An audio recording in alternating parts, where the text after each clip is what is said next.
नमस्ते प्यारे बच्चों। तो आइए हम देखते हैं एड ग्रेड अभ्यास पुस्तिका विज्ञान कक्षा 8। ठीक है ना। तो ये जो हमारी नई बुक आ गई है, इसको हम देखेंगे और इसको समझेंगे। पिछली वीडियो के माध्यम से हमने इस एड ग्रेड अभ्यास पुस्तिका ये विज्ञान का अध्याय 1 समझा था। आज हम इसका अध्याय 2 समझेंगे। तो यहाँ देखिए, हम देखते हैं इसको। अध्याय 2 में दिया गया है सूक्ष्म जीव मित्र एवं शत्रु। ठीक है ना। तो इसमें पूरे पाठ की तैयारी के लिए हमें इसमें मेन जो है वो यहाँ से हम पूरा ये पढ़ लेंगे और इसको समझ लेंगे। तो यहाँ देखिए इसमें दिया है, तो देखें यहाँ पे पाठ के पूर्व की तैयारी जो इसमें दी गई है, इसमें दिया गया है कि वर्षा के समय आपने नमी वाले स्थानों या पेड़ों के नीचे सफ़ेद छत्तेनुमा संरचना देखी होंगी तथा कभी कभी नम ब्रेड या रोटी सड़ने लगती है तो इसकी सतह सफ़ेद काली छब्बे से ढक जाती है। और किसी नदी के किनारे या रुके हुए पानी वाली जगह पर हरे रंग के आपने फिसलन युक्त रचनाएं देखी होंगी। इन संरचनाओं को यदि हम आवर्धक लेंस या सूक्ष्मदर्शी से देखते हैं तो यह संरचना क्या होती है, यहाँ कहाँ से यह रचना आती हैं, और उनको जानने के लिए इनका सूक्ष्म हम अध्ययन बहुत ज़रूरी है। तो देखिए, आपने अपने घरों में भी गुनगुने दूध से थोड़ा सा दही मिलाकर दही को जमते हुए भी देखा होगा, या जलेबी बनाने वाले को खमीर मिलाकर बनाते हुए देखा होगा। इन सब के लिए कौन उत्तरदायी है और कैसे ये होता है, आओ आज हम इसकी चर्चा करेंगे। और इसमें हम जो दिया गया है कि अपने घर में निम्न घटनाएं आपने होते हुए देखी हैं, तो ठीक है, नहीं तो नहीं देखी हैं। तो देखिए होता क्या है, यहाँ पे हम देखेंगे इसके लिए। तो यहाँ देखिए, देखी गई घटना के लिए हमें यहाँ पे भरते चलना है। तो यहाँ देखें तो इसमें दिया गया है कि देखी गई घटना और हाँ नहीं में उत्तर रंग कैसा था।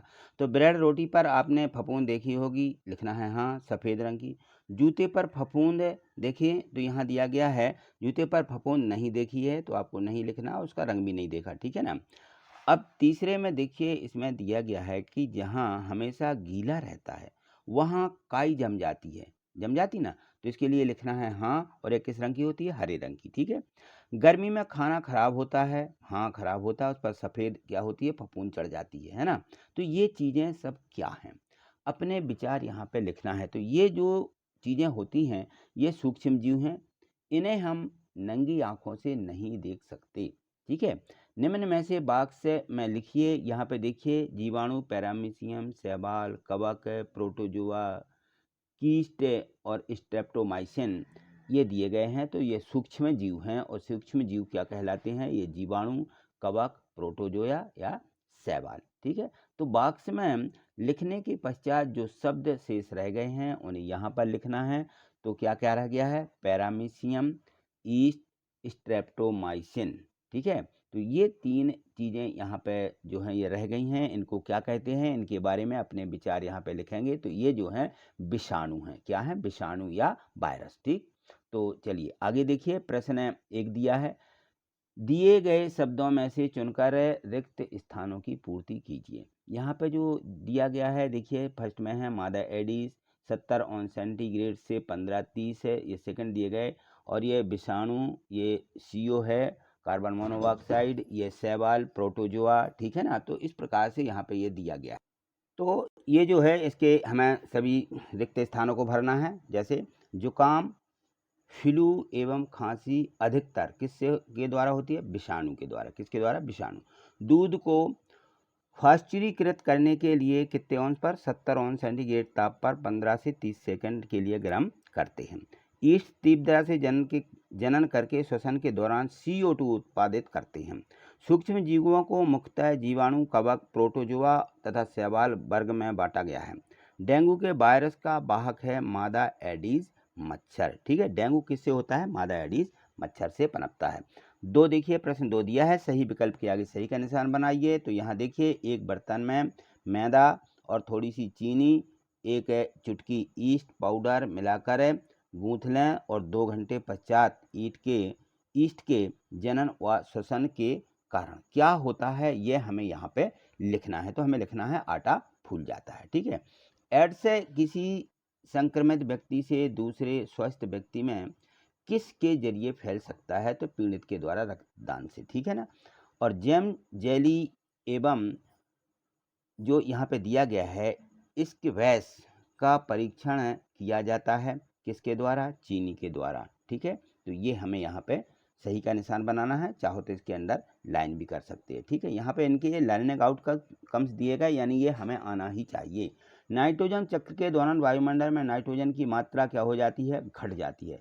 चिकन पॉक्स का रोग कारक सूक्ष्म जीव है विषाणु। कौन सा? विषाणु। ठीक है, तो ये जो है यहाँ पे रिक्त स्थान दिए गए थे।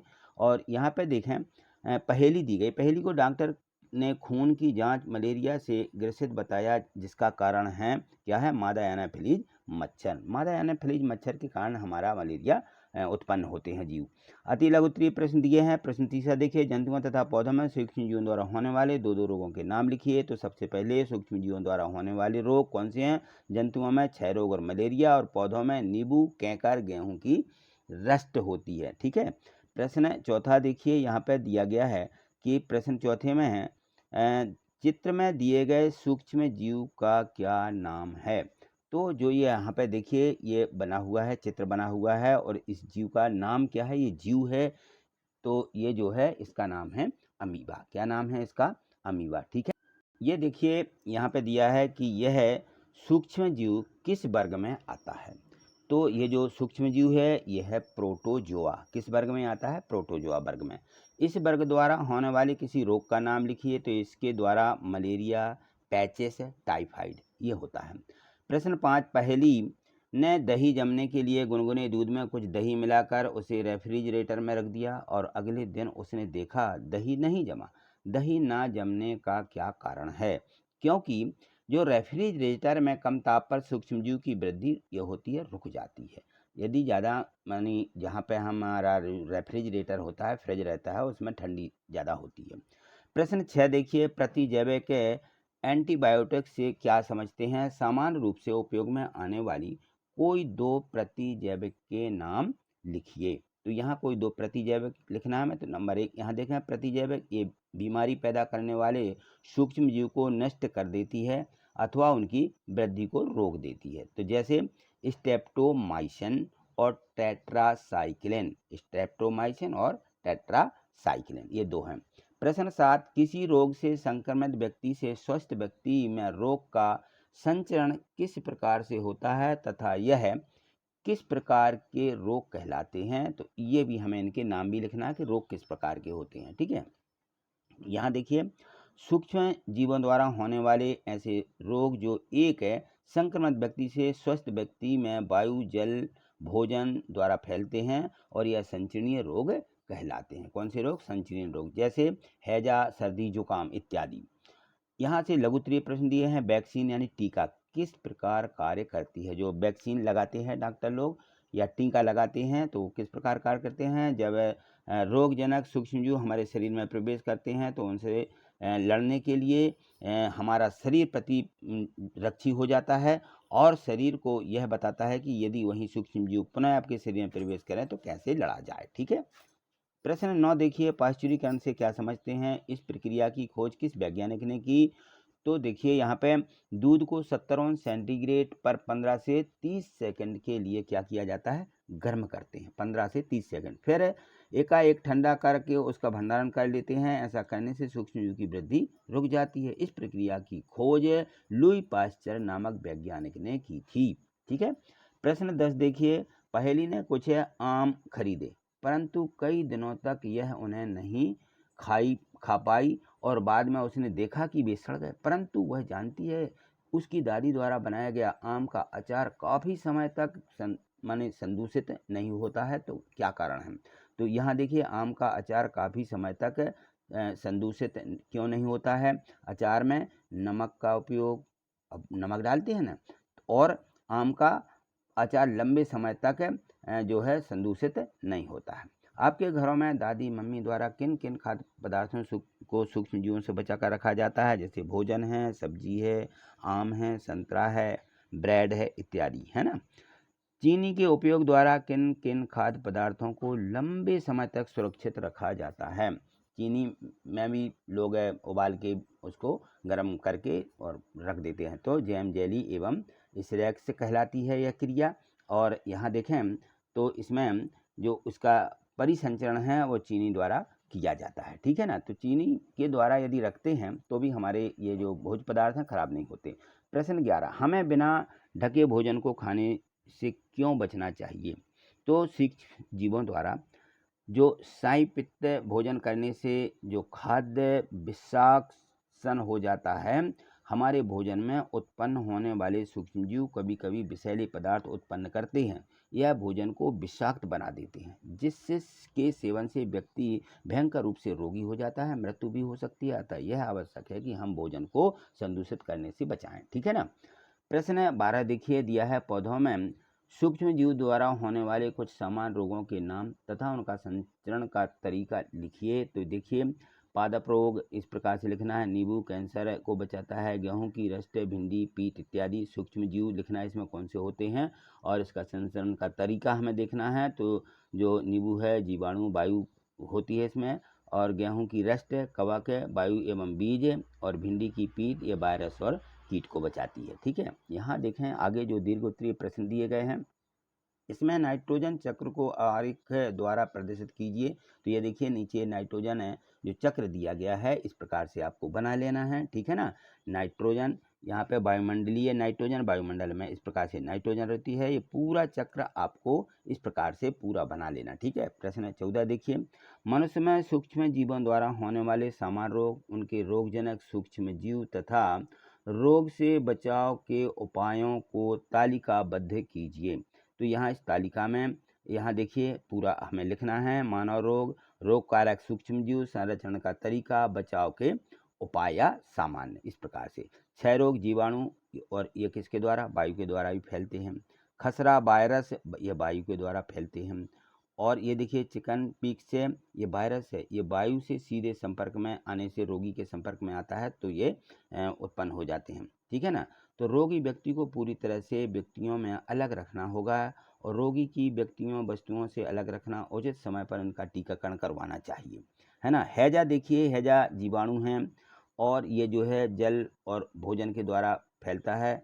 और टाइफाइड जीवाणु जल, और ये भी व्यक्ति स्वच्छता एवं अच्छी आदतों को हमें रखना चाहिए, ठीक है ना। तो अच्छी आदतें जो हमारी होती हैं तो उनको हम क्या करेंगे?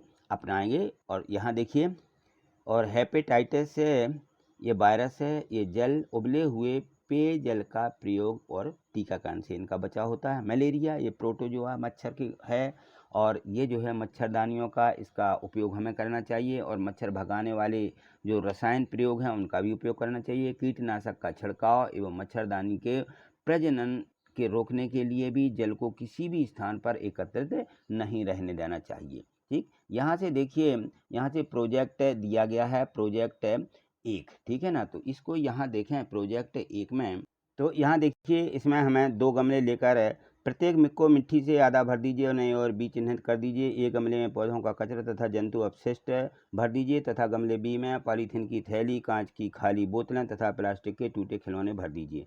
3 से 4 सप्ताह बाद इनका प्रेक्षण कर निम्न प्रश्नों के हमें क्या करना है? उत्तर लिखना है। क्या आपको दोनों गमलों की वस्तुओं में अंतर दिखाई देता है? लिखेंगे हाँ, गमले ए में और गमले बी की वस्तुओं में अंतर दिखाई देता है, ठीक है ना। ये हमें लिखना है। दोनों गमलों में से किस गमले की सामग्री का अपघटन हो गया? तो गमले ई की सामग्री का अपघटन होगा। सामग्री के अपघटन का क्या कारण है? अपघटन एक प्रकार की क्रिया है जिसमें तत्व अलग अलग सूक्ष्म भागों में विभाजित हो जाते हैं, ठीक।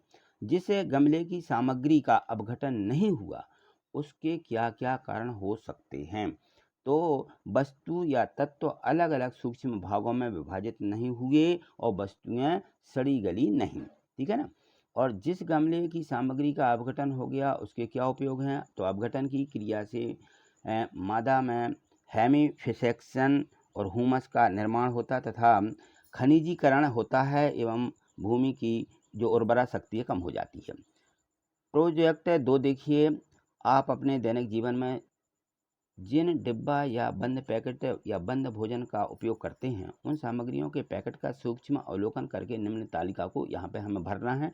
तो देखिए यहाँ पे भोज्य पदार्थ पैकेट का नाम, पैकेट निर्माण का दिनांक, पैकेट समाप्ति का दिनांक और भोज्य पदार्थ का उपयोग, संगठन की नाम लिखना है और भोज्य पदार्थ में उपयोग है इसका परीक्षण का नाम लिखना है। तो जैसे चिप्स होते हैं हमें पूरा इस प्रकार से लिख देना है, ठीक है ना। ये बसा, नाइट्रोजन, दिनांक लिखना है, समाप्ति की तारीख लिखना है, मैगी, तेल, आटा और ये हार्पिक्स है, ये सारी चीज़ें रहती हैं ना, ये हमारी बॉटलों में आती हैं और इनमें कौन कौन से ये भोज्य पदार्थ हैं उनके हमें नाम लिखना है। तो बसा है, नाइट्रोजन, कार्बोहाइड्रेट, प्रोटीन, है ना, इस प्रकार विटामिन, एंटीऑक्सीडेंट और ये बेंजोइक एसिड है, बेंजोइक एसिड सब में हमें ये लिख देना है। इनमें ये बेंजोइक एसिड के कारण खराबी हो जाती हैं। तो यहाँ देखें ये इनमें जो है चिप्स और मैगी इनमें नाइट्रोजन और तेल, आटा, हॉर्पिक्स इसमें बेंजो एक एसिड रहता है, ठीक है।